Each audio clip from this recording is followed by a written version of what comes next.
ETF index mutual funds నేర్చుకుని stock మార్కెట్లో రాణించాలనుకుంటున్నారా? వెంటనే ఈ నెంబర్కి కాల్ చేయండి. నమస్తే, welcome back to Suman TV. Present మనతో పాటు ఉన్నారు ఎనలిస్ట్ మందర్ కృష్ణారెడ్డి గారు. నమస్తే సార్. నమస్తే అమ్మ. సార్, రేషన్ కార్డు చాలా మందికి రేషన్ కార్డు ఉంటుంది, కానీ దాన్ని ఉపయోగించే వాళ్ళు కొంతమందే ఉంటారు. దానివల్ల చాలా బెనిఫిట్స్ కూడా పొందుతుంటారు. పప్పులు, గోధుమలు, బియ్యం అని చెప్పి రేషన్ అంతా తెచ్చుకుంటూ ఉంటారు.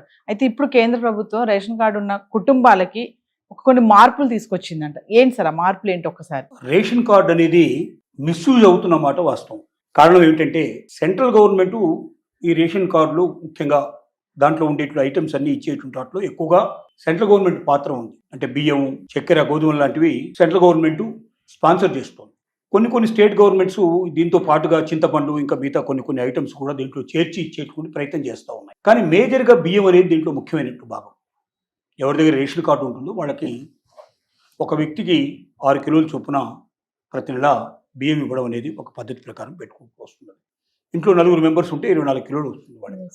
1 కిలో బియ్యానికి 33 రూపాయలు సుమారుగా సెంట్రల్ గవర్నమెంట్ నుంచి స్పాన్సర్ అవుతుంది. అంటే వీళ్ళు ఇచ్చే బియ్యం సన్న బియ్యం ఇవ్వరు, దొడ్డు బియ్యం ఉంటుంది. దొడ్డు బియ్యం కాస్టు 30-35 రూపాయల కన్నా ఎక్కువగా ఉండదు. కాబట్టి అదిగాక వీళ్ళు ఏంటి, ఒడ్లు తెచ్చి దాన్ని ప్రొక్యూర్ చేసి బియ్యం కింద మారుస్తారు కాబట్టి తక్కువ పడుతుంది కాస్ట్. సో ఈ పద్ధతి మొత్తం టోటల్గా నేషనల్ లెవెల్లో అన్ని రాష్ట్రాల్లో అమలు పడుతున్నారు. జనరల్గా రేషన్ కార్డు ఎక్కువగా స్టేట్ గవర్నమెంట్స్ ఏం చేస్తున్నాయంటే ఓవర్గా మన రాష్ట్ర జనాభా 3.5 కోట్లు ఉంటే తెలంగాణ లోపల అంతకన్నా మించి రేషన్ కార్డులు పంచినట్టుగా కూడా వార్తలు వస్తున్నాయి బయటికి. ముఖ్యంగా పల్లెటూరులో ఉండేటువంటి వాడు కోటీశ్వరుడైనా, వాడికి 100 ఎకరాల మాగానున్నా, డబ్బు దర్పం అన్నీ ఉన్నా కూడా, గొప్ప రాజకీయ నాయకుడైనా సరే వాడి ఇంటికి ఖచ్చితంగా రేషన్ కార్డు ఉంటుంది. పల్లెటూరులో ఎవడు రేషన్ కార్డు లేని వాడు ఎవడు ఉండడు.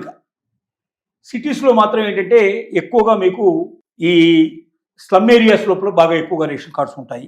కొంచెం ఎంప్లాయీస్ ఇట్లా ఉండేటువంటి ప్లేస్లో మనకి ఎక్కువగా రేషన్ కార్డ్స్ ఉండవు. ఇంకోటి ఏంటంటే ఈ ఆరోగ్యశ్రీ కింద కూడా రేషన్ కార్డు ఉండేటువంటి వాళ్ళకి ఆరోగ్యశ్రీ కార్డు దొరుకుతుంది. దానివల్ల వాళ్ళకి హాస్పిటల్స్ లోపల ఫ్రీగా ట్రీట్మెంట్ దొరుకుతుంది. అందువల్ల ప్రతి ఒక్కరూ రేషన్ కార్డు కావాలని కోరుకుంటారు. సో ఇది మిస్యూజ్ అవుతున్న విషయం తెలుసు.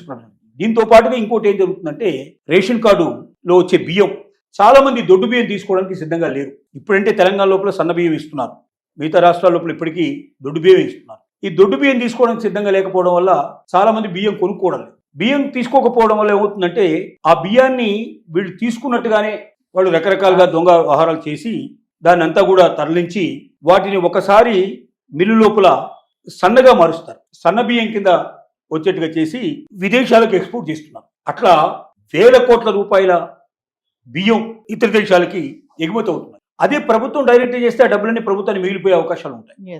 ఇంకోటి ఏమవుతుందంటే చాలా మంది వీటిని తీసుకొని కూడా వేరే వాళ్ళకి అమ్ముకుంటున్నారు.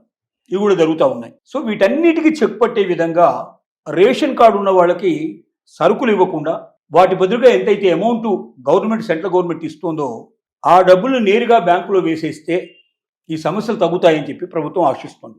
ఎందుకంటే వీటన్నిటి తెచ్చి గోడౌన్లలో పెట్టి అసలు పందికొక్కులు కొన్ని అవుతాయి, కొన్ని ఎంప్లాయీస్ రూపంలో ఉండే పందికొక్కులు ఇంకొన్ని, రాజకీయ నాయకుల పేరుతో ఉండే పందికొక్కులు మరికొన్ని, రకరకాలుగా దీంట్లో చేరి విపరీతంగా కులబొడుస్తున్నారు, నష్టం తెస్తున్నారు.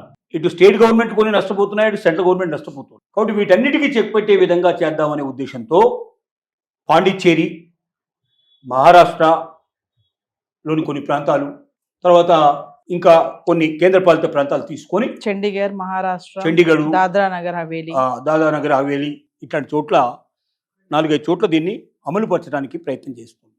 ఆల్రెడీ అమలు స్టార్ట్ అయింది. అంటే ఏం చేస్తారు, ఒక స్లిప్ ఇష్యూ చేస్తారు. అంటే వీళ్ళకి ఇప్పుడు ఇంక సరుకులు ఇవ్వరా సార్? అకౌంట్లో డబ్బులు వేసేస్తారు, ఇంక సరుకులు ఇవ్వనంటేనా? సరుకులు ఇవ్వరు, వాళ్ళకి దాని బదులుగా ఒక చిట్టి ఇస్తారు. వాళ్ళ ఇష్టం, సరుకులుగా ఉంటే సరుకులు కొనుక్కోవచ్చు వాళ్ళు. ఓకే. సరుకులు కాదు అనుకుంటే వాళ్ళు డైరెక్ట్గా క్యాష్ తీసుకోవచ్చు. వాళ్ళు అంటే 2 రకాలు కూడా అవకాశాలు కల్పించారు. ఆ సరుకులు రేషన్ షాప్లోనే దొరకాల్సిన అక్కర్లేదు, అవి బయట కూడా దొరుకుతాయి.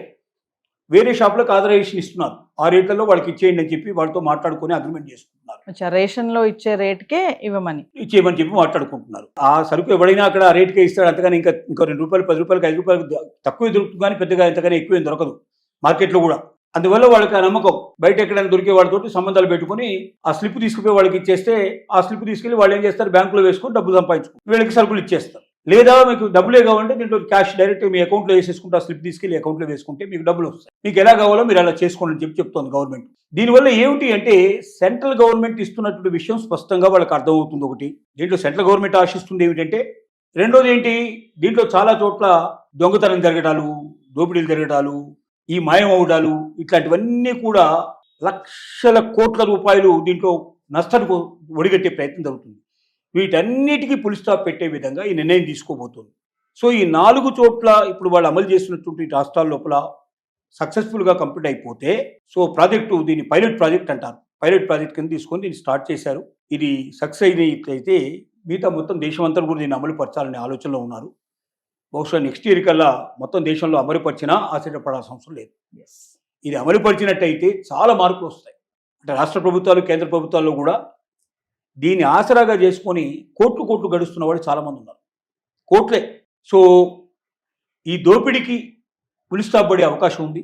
ప్రజలకు నేరుగా డైరెక్ట్గా డబ్బులు వస్తే కొంత రైస్కి ఉపయోగించుకోవచ్చు, కొంత ఇంకా వేరే వాటికైనా ఉపయోగించుకోవచ్చు, వాళ్ళు ఇష్టం దేనికంటే దానికి ఉపయోగించుకోవడానికి అవకాశాలు ఉన్నాయి. డబ్బు రూపంలో వచ్చినప్పుడు రైసే తెచ్చుకోవాల్సిన అవసరం లేదు కదా. సో కాబట్టి వాళ్ళ అవసరాన్ని బట్టి వాళ్ళు దాన్ని ముందుకు వెళ్ళడానికి అవకాశం ఉంటుందన్న ఉద్దేశంతో ప్రభుత్వం ఈ పని చేస్తూ ఉంది. సెంట్రల్ గవర్నమెంట్ ముఖ్యంగా సాధించదలుచుకుందంటే ఎస్బీఐ ద్వారా ఇదంతా చేస్తుంది, స్టేట్ బ్యాంక్ ఆఫ్ ఇండియా ద్వారా చేస్తుంది. ఇదంతా కూడా స్టేట్ బ్యాంక్ ఆఫ్ ఇండియాకి సంబంధించిన బ్రాంచెస్ ఇవాళ మొత్తం అన్ని బ్రాంచ్లు కూడా స్టేట్ బ్యాంక్ ఆఫ్ ఇండియాలో కలిసిపోయినాయి. కాబట్టి ప్రతి పల్లెటూరులో కూడా ఇవాళ స్టేట్ బ్యాంక్ ఆఫ్ ఇండియా, కొంచెం మేజర్ గ్రామ పంచాయతీ అయితే ఆటోమేటిక్గా స్టేట్ బ్యాంక్ ఆఫ్ ఇండియా ఉండే అవకాశం ఉంది.